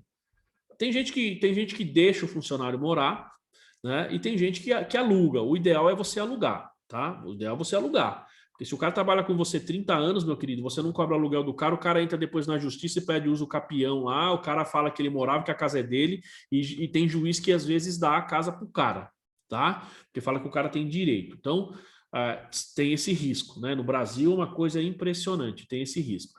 Então, nesse caso, veja, caso de fato, inclusive é um dos exemplos que a gente tem lá no OCPC, se eu não me engano, né? Então, nesses casos, você aluga para facilitar a sua vida, tá? Ainda que seja um valor baixo, ou às vezes até o próprio valor de mercado, você tem ali um imobilizado. Esse caso não é propriedade para investimento. Propriedade para investimento para funcionário seria assim, você tem um escritório, você tem uma... Vamos falar assim, você tem uma empresa e você tem um imóvel que você aluga regularmente. E, por acaso, o seu funcionário quis alugar aquele imóvel de você. Mas veja que o imóvel não tem nada a ver com a sua empresa, tá? Ele só é um imóvel da sua empresa que você aluga. Se não for para um funcionário, vai ser para qualquer outro. Então, esse caso, meu entendimento, seria propriedade para investimento. Fora isso, pessoal, seria imobilizado, tá? Então, lembre-se que esses exemplos que ele está dando aqui são exemplos que, não são, né? Exemplos, ele fala aqui, cadê conceito e tal... exemplos, tá vendo? Que estão fora do alcance desse pronunciamento, tá? Então, esse caso aqui é um deles. Propriedade que é arrendada a outra entidade sob arrendamento financeiro. Tá? Por quê, gente? Propriedade que é arrendada a outra entidade sob arrendamento financeiro, ela não é necessariamente uma propriedade para investimento, né? Por que que não é, pessoal? Tá fora aqui, Então, a propriedade que é arrendada a outra entidade sobre arrendamento financeiro. Por quê? Porque quando eu tenho uma propriedade e eu arrendo ela como se fosse uma propriedade... É o mesmo caso do aluguel, né? Basicamente, o conceito é parecido. Eu vou pego esse bem e vou transformá-lo aí em... eu vou alugar aquilo e aí faço um contrato de arrendamento e ele tem as características lá do CPC 6 de contrato de leasing, de arrendamento mercantil financeiro, como se fosse um financiamento. Então, o que acontece? Eu, arrendador, não tenho mais, tecnicamente, digamos assim, o direito sobre aquele bem. O direito eu estou transferindo para o arrendatário, tá certo? Então, o que eu faço? Eu vou tirar do meu imobiliário. Posso até não tirar, mas eu tenho que fazer uma conta redutora, o valor dele no meu imobilizado vai ser 0. Por quê? Porque eu tenho ali, a partir daquele momento, eu tenho contas a receber e não mais o bem. Então, ele não é nem propriedade para investimento, nem imobilizado, ele é um contas a receber. Certo? Por quê? Porque eu vou ter que receber os aluguéis, digamos assim, ao longo da vida, ao longo do tempo que a pessoa utilizar. Se caracterizar como propriedade, como arrendamento financeiro, tá? Então, tem casos que é arrendamento financeiro, ele, para mim, não vai ser mais propriedade para investimento, porque já está alugado e, na verdade, o meu direito não é pelo bem, e sim pela prestação, pela contraprestação que a pessoa vai pagar. Ficou claro isso que eu estou falando, pessoal? Isso é meio... Professor, isso é muito comum em fazenda, né? Oi? Comum em fazenda. As fazendas de soja. Isso mesmo. No Paraná, lá, é tudo arrendado dessa forma. É isso mesmo. E é arrendamento financeiro, né, basicamente. Você pega a fazenda, o cara fala, não, deixa comigo. O cara assume a fazenda e ele se vira com a fazenda e ele faz tudo. Veja, ele passa a assumir todos os riscos e benefícios da fazenda. Né? Realmente isso na agropecuária, aí, digamos assim, no agronegócio é muito comum. Então o cara assume tudo. E o cara assumindo tudo, né, o problema é dele, digamos assim. Certo? Então, e eu que arrendei, eu não tenho mais nenhum risco, nenhum benefício com relação àquilo. O meu risco e benefício passa a ser do contas a receber, que é o que o cara vai ter que me pagar mês a mês. Acabou. Então, nesse caso, deixa de ser imobilizado ou propriedade para investimento. Não é mais nada disso. Tá? Ele passa a ser contas a receber. Por isso que ele fala, a propriedade que é arrendada a outra entidade sob arrendamento financeiro. Tá? Tem mais, ó. Algumas propriedades compreendem uma parte que é mantida para obter rendimentos ou valorização e outra parte que é mantida para uso na produção, fornecimento de bens ou serviços. Aqui, por exemplo, é como eu dei o exemplo do prédio que eu estou aqui no escritório. A gente tem a gráfica lá embaixo, que o cara efetivamente tem atividade, como eu disse, é uma gráfica grande, o pessoal produz, o pessoal e aluga os outros, quer dizer, eu acho que é do mesmo dono, né? Eu acho. E o cara aqui aluga as outras partes. Então, parte é propriedade para investimento e parte é imobilizado, tá? A gente tem que fazer essa separação. Tenho duas partes aí nesse caso, tá? Ó, se essas partes puderem ser vendidas separadamente ou arrendadas separadamente, sobre arrendamento financeiro, a entidade contabiliza as partes separadamente. Né? Então aqui dá para saber exatamente, se ele quiser vender a parte de cima, ele consegue, aqui é possível. Então se as partes não puderem ser vendidas separadamente, então a propriedade só é propriedade para investimento se uma parte insignificante for mantida para uso na produção ou fornecimento de bens ou serviços ou para finalidades administrativas. Ficou claro isso aqui, pessoal?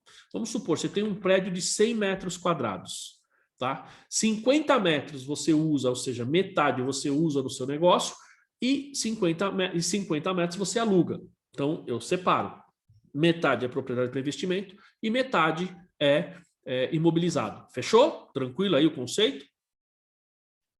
Beleza?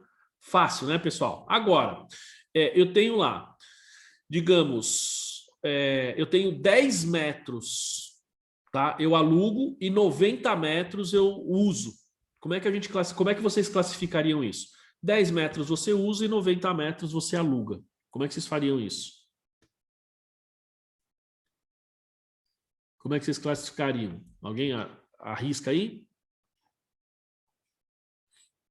Vejam que nesse caso, pessoal, é o oposto do que a gente leu ali, tá? Então, o que eu faria?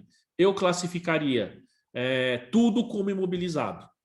Por quê? Porque eu uso praticamente tudo. Então, a receita que é gerada ali, ela é irrelevante com relação a todo o imóvel. Então, eu classificaria como imobilizado. Agora, o que nós lemos aqui é o oposto, tá? Ó, é o oposto.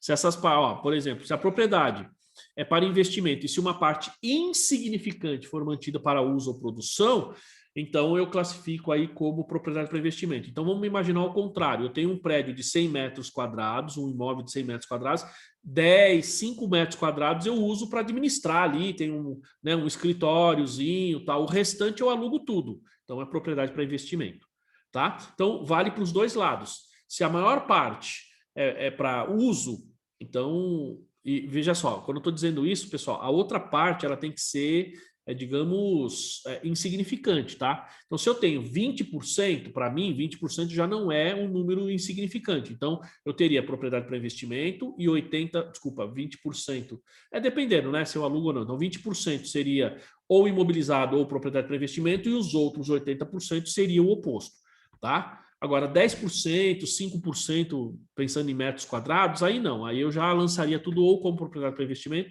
ou tudo como imobilizado, tá? Tudo bem, gente? Até aí, dúvidas? Deixa eu ver aqui onde nós estamos aqui, só para me situar. Deixa eu ver.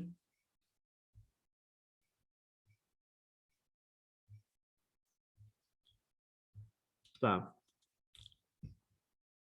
Tá bom. Tá, só para eu me situar aqui, pessoal. Estou vendo quantos slides faltam aí para a gente poder avançar. Embora daqui a pouquinho falta 15 minutos para o café, né? Bom, Tudo bem até aí? Em alguns casos, então a entidade proporciona serviços de apoio aos ocupantes da propriedade que ela mantenha. Então a entidade trata tal propriedade como propriedade para investimentos se os serviços forem insignificantes em relação ao acordo como um todo, tá? Por exemplo, aqui nós vamos ver, deixa eu ver o próximo slide aqui. Deixa eu ver se ele fala, aqui também tem um exemplo de um hotel que eu ia falar. Então, um exemplo é quando o proprietário do edifício de escritórios proporciona serviços de segurança e de manutenção aos arrendatários que ocupam o edifício. Então, quem pode, pessoal, aqui tem um exemplo muito claro neste ponto aqui. Alguém sabe, ou alguém poderia dar um exemplo aqui? Tem um que é bastante comum aqui. Ou seja, o que ele está falando? Então, se eu tenho, vou ler de novo, vamos lá. Ele fala assim, em alguns casos a entidade proporciona, então eu alugo, mas eu proporciono serviços, né, aos ocupantes lá daquele item. A entidade trata tal propriedade como propriedade para investimento se os serviços forem insignificantes em relação ao acordo total. E aí, quem pode dar um exemplo aqui? Nesse caso, alguém sabe alguma coisa? Alguém que poderia estar classificado aí? Não?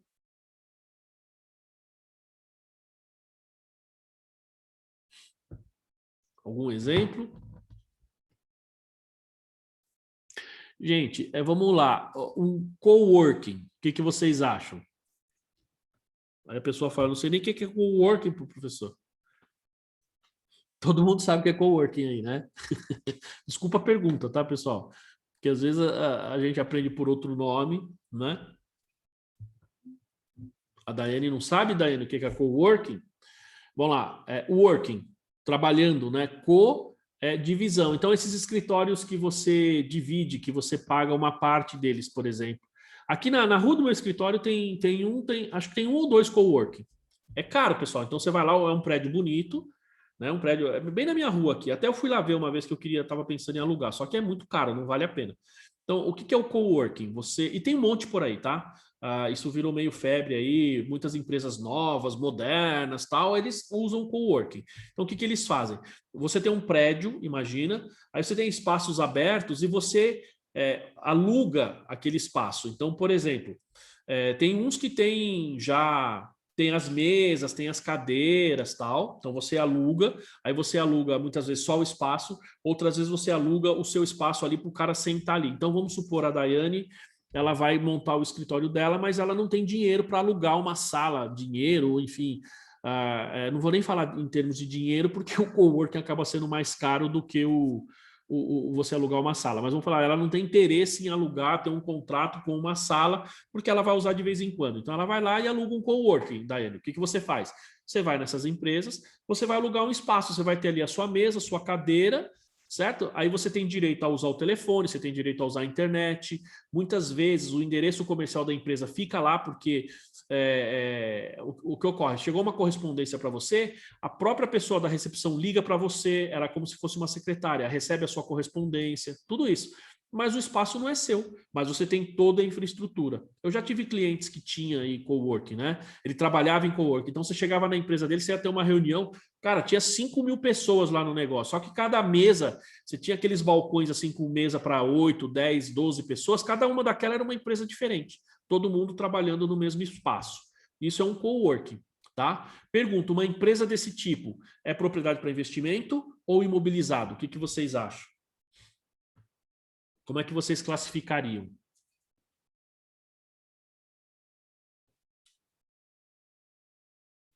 Vocês estão muito em silêncio aí. A Daiane falou que é propriedade para investimento. Por que, Daiane, você entende que é propriedade para investimento?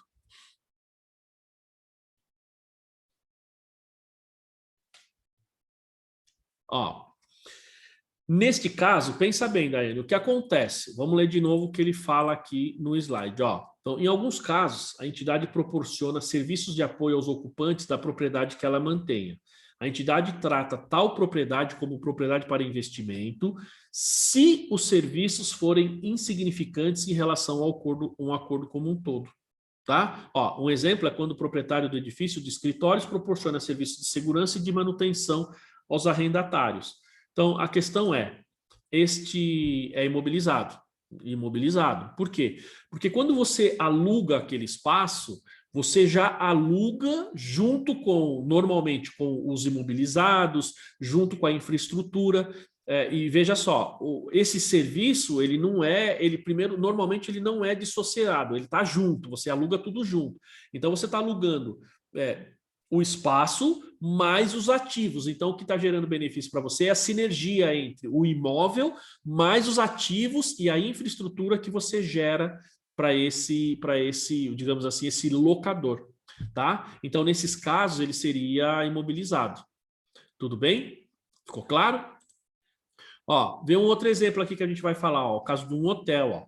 Em outros casos, os serviços prestados são significativos. É lógico que esse exemplo aqui ele está falando assim: você tem lá um prédio de escritório, você só tem a portaria e a segurança. Então, aqui seria propriedade para investimento, tá? Este que está aqui, se, por exemplo, vamos lá, deixa eu dar um outro exemplo. Eu estou alugando um espaço, tá? E assim, aqui no prédio a gente tem a segurança e tem o serviço de portaria. Então, veja que nesse caso, como é o caso que está citando aqui no slide, a gente tem a seguinte situação. É só uma parte, é só uma questão de segurança que eu mantenho lá, mas assim, toda a infraestrutura, absolutamente tudo é o cara que precisa colocar, é o locador, é o locatário que vai ter que colocar. Então, é propriedade para investimento. No caso de um coworking, não. O coworking você está alugando a infraestrutura inteira. Então, ali você tem um imobilizado, tá? E veja o caso do hotel, ó. Em outros casos, os serviços prestados são significativos. Por exemplo, se a entidade possui e administra um hotel, os serviços proporcionados aos hóspedes são significativos para o acordo como um todo. Então, quando você vai para um hotel, não é só o quarto que você está alugando, você tem o serviço de camareira, né? Você tem o café da manhã, você tem a refeição lá, digamos, pelo menos o café da manhã, você tem... você vai ficar vários dias, né? Você vai ter o pessoal da faxina, enfim, tá? Por isso o hotel administrado, você vai ter a portaria, recepção, tudo isso. Por isso, o hotel administrado pelo proprietário é propriedade ocupada pelo proprietário e não propriedade para investimento. Percebeu? Por quê? Porque o serviço ele é relevante dentro do... Você vai ter lá o pessoal que usa piscina, tudo isso. Ó, pode ser difícil determinar se os serviços de apoio são ou não significativos. Isso é fato. Para que uma propriedade não se qualifique como propriedade para investimento, tá? Então, a gente vai falar sobre isso, mas só deixa eu explicar um pouquinho mais o hotel. Não sei se ficou claro, pessoal. O hotel, veja, ele é imobilizado. Por quê? Porque quando você aluga, digamos assim, o serviço do hotel, você está alugando uma série de coisas. Você tem os serviços ali que são relevantes. Vamos supor um motel. O motel, no meu entendimento, tem uma característica muito parecida com essa, porque você não está alugando só o quarto ali, apesar da questão do tempo, né? Que o tempo é reduzido comparado normalmente com um hotel. No hotel você fica mais tempo, tá? A mesma coisa a gente pode pegar agora esses bens que a gente está alugando aí pelo Airbnb, né? Eu até já aluguei pelo Airbnb aí algumas vezes, tá? Então, quer dizer, eu era o locador, tá? Então, o que acontece? Quando você tem ali um hotel, mesmo um motel, o que você tem? Você tem o serviço de portaria, você tem o serviço lá de... que mais? Ajuda aí, pessoal. Eu não frequento esses lugares aí, eu não sei como que é, mas ajuda aí, ajuda aí. Ajuda aí, Edu. Internet. Tem o quê? Internet. É verdade. Você tem internet, você tem um serviço de TV que está ali. Limpeza. O quê? O quê? Limpeza. Limpeza, né? E a limpeza, você tem a limpeza digamos assim, da roupa de cama, essas coisas, você tem limpeza da piscina lá, quer dizer, se é que limpam, né? Mas você tem lá todo esse, digamos, esse serviço que está agregado. E no meu entendimento, mesmo sendo um motel, que o tempo que você fica é relativamente pequeno comparado a um hotel, que às vezes você passa um fim de semana, às vezes você passa aí um mês, sei lá, 2 semanas, que seja, ainda assim eu entendo que os serviços são relevantes em comparação à atividade, tá? Então, nesse caso, eu entendo como imobilizado e não propriedade para investimento. Mas veja o que ele fala, né? Que às vezes é difícil a gente ter essa identificação, e realmente é. Às vezes a gente não consegue separar muito bem um do outro. Então, por exemplo, ó, só ver uma coisinha aqui, ó, isso, vamos... Pessoal, falta 5 minutinhos, vamos terminar esse slide e a gente vai tomar um café, tá bom? Por exemplo, ó, o proprietário do hotel, por vezes, transfere algumas responsabilidades a terceiros sob contrato de gestão. Ah, então, para facilitar minha vida, eu sou o dono do hotel, mas eu contratei uma empresa para fazer a faxina. É um pessoal terceirizado, eles não são meus funcionários, né? Ah, o pessoal de segurança é terceirizado, enfim. Ó, os termos de tais contratos variam, certo? Em um extremo, a posição do proprietário pode ser, em essência, ser a de um investidor passivo. Ele simplesmente investe e o negócio vai para frente sozinho. No outro extremo, o proprietário pode simplesmente ter terceirizado a função do dia a dia, embora ficando com a significativa exposição aos riscos das variações do fluxo de caixa. Então, se eu sou um investidor, digamos, passivo, né, no sentido de colocou o dinheiro e o negócio vai sozinho e eu só quero saber dos rendimentos, então para mim vai ser um proprietário para investimento. Agora, se eu sou aquele cara que a gente tinha um programa do Gordon Ramsay antigamente, acho que no TLC, se não me engano, não sei se alguém já assistiu, que ele ia para os hotéis, né? Ele fazia isso com um restaurante, mas depois ele passou a fazer hotel. Ele ia para esses hotéis nos Estados Unidos, que estava já bem derrubado, tal, passava uma estadia, e aí ele ia lá e... o Regilson gosta, eu também gosto desse cara, né? Eu gosto muito, assim, ele é um cara cozinheiro, tal, o cara é muito bom. E assim, ele é chefe 3 estrelas Michelin, né? Ele é um cara ferrado. E assim, mas ele também fez um programa uma vez com hotéis. Ele ia nos hotéis, certo? E realmente reestruturava o hotel. Embora a especialidade dele seja restaurante, porque ele é cozinheiro, mas ele ia para os hotéis também. E ele fazia esse trabalho. Então, a gente tem essa situação. Eu sou um investidor passivo ou eu sou o dono do hotel, eu sou o proprietário que estou lá administrando e simplesmente contratei pessoas para facilitar o meu dia a dia, percebe? Então, nesse caso no qual eu administro, no qual eu estou à frente, no qual eu assumo os riscos e benefícios, então eu sou, isso para mim é um imobilizado. Se eu sou somente aquele investidor que só coloca o dinheiro e simplesmente não estou exposto, digamos assim, a riscos e benefícios, né? O meu risco é muito baixo, aí isso para mim vai ser uma propriedade para investimento. Tudo bem, pessoal? Até aí a gente vai entrar agora aqui vai falar de reconhecimento, tal, a gente vai avançar um pouquinho, mas até aí tudo bem? Tranquilo? Dúvidas, certezas? Tudo bem? Tudo bem aí, Juliana? Fácil, tá gostando, não tá? Era isso que você esperava ou não? Tudo bem, Edu? Saudades, Edu. Você não estava na aula passada, não, né, Edu? Né? Eu fui para a praia. Aí sim, hein? Aí sim, hein? Então, beleza, pessoal. Então, eu vou fechar aqui o link, tá? Vou fechar aqui o... Ah, lá então, tá vendo? Ó, já vi um pouco sobre esse tema aqui na faculdade aqui em Santos. A gente... na faculdade aqui, na Legale lá, eu não sei se a gente... Não lembro do programa se a gente trata desse assunto, tá? Mas nem todas as faculdades tratam disso na graduação. Tem muita gente que só vê isso na pós, realmente, e nem fica sabendo, nem sabe que existe esse tipo de procedimento. E mais, gente, deixa eu fazer uma pergunta para vocês antes da gente sair para o café. Tá claro para vocês o que é uma propriedade para investimento ou não? Pergunto, dá para a gente ficar confundindo isso com, digamos, imobilizado? E outra, vou repetir aquela pergunta que eu fiz no início.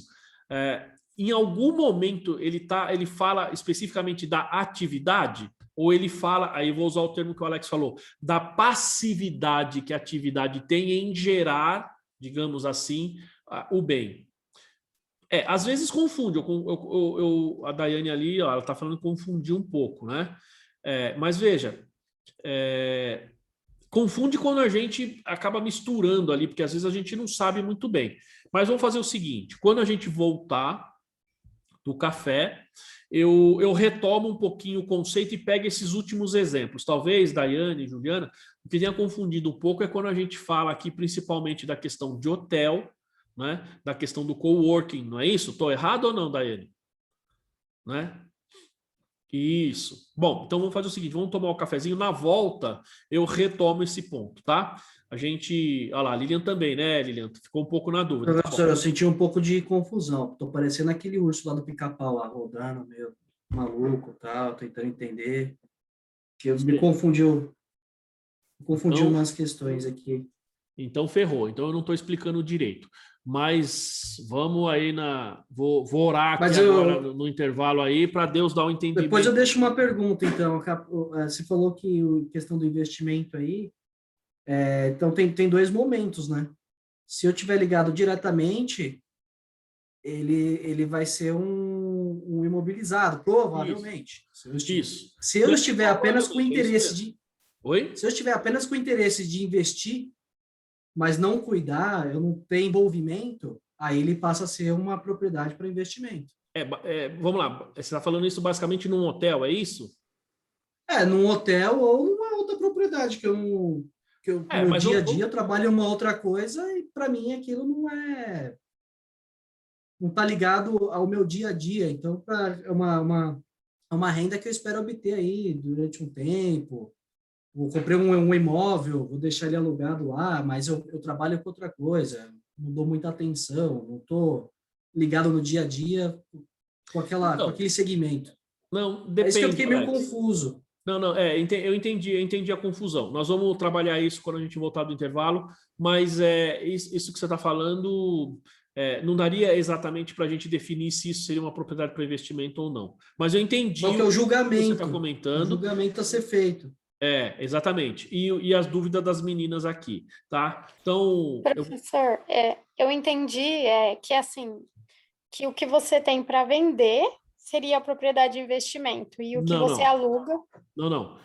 Com esses exemplos, eu entendi mais ou menos isso. Não, vamos lá. Ficou confuso. Tá bom. Então vamos tomar café. Mas não, professor, mas não a sua explicação, os exemplos. E esses exemplos, se eu não me engano, eles são da própria norma. Se eu não me engano, não. Eles são da própria norma, tá? Não são exemplos que eu criei, não. Ele está lá no próprio CPC. Mas vamos fazer o seguinte, eu já entendi a dúvida de vocês. Eu vou retomar isso aqui quando a gente voltar do intervalo e aí a gente vai entender melhor, tá? Tudo bem? Então vamos tomar um cafezinho aí. O cara que faz a norma não trabalha no dia a dia, né? Esse que é o problema. Muitas vezes não, né? Ou às vezes trabalha, tá? O pessoal é da área, mas às vezes é muito acadêmico também, tem muito isso. Às vezes o cara é acadêmico e o cara não entende o que ocorre no dia a dia, tá?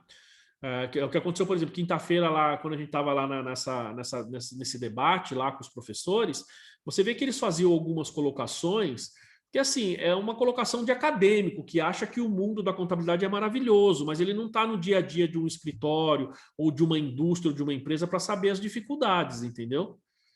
Em algumas colocações, né? Em algumas colocações.